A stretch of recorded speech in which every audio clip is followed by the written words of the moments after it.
So I love hearing about the OBL concepts. I think it's something that is up and coming. I don't hear much about it usually in an academic center, but it's a really cool field and how we can translate procedures that are usually done in the hospital to an outside setting. I really like when the podcast can really dive into how residents can get involved with stuff to advance their careers while still in residency.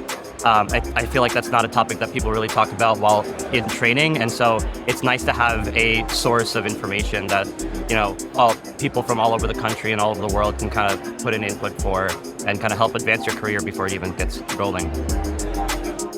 What's going on, everybody? My favorite topics from BackTable: DVA, or deep venous arterialization, with Dr. Fadi Saab, and then also I'm interested in OBL, so how to build an OBL on a budget with Goke Akinwande. He's actually here at SIR right now.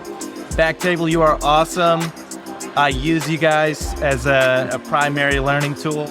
Everybody listen to BackTable.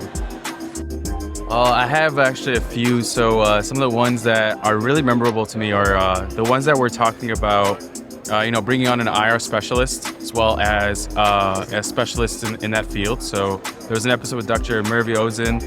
She spoke about kind of the OBGYN clinic and how she collaborates with an OBGYN. And there was another one with Dr. Kyle Cooper, who brought on a cardiologist and spoke about some of the procedures that they work together on.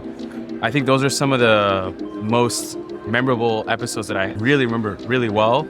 Other episodes that I really liked were about how to survive the away rotations or how to get involved in IR as a medical student. So there's a lot in the BackTable podcast for medical students to learn from.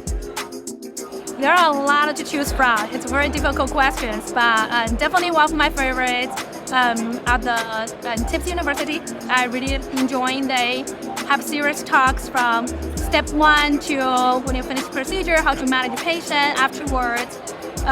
Really enjoying that, and also the 191 and the TASTE one. I enjoy they talking about the history, how the procedure started. So you really get to know how the idea was developed and how they progressed to today.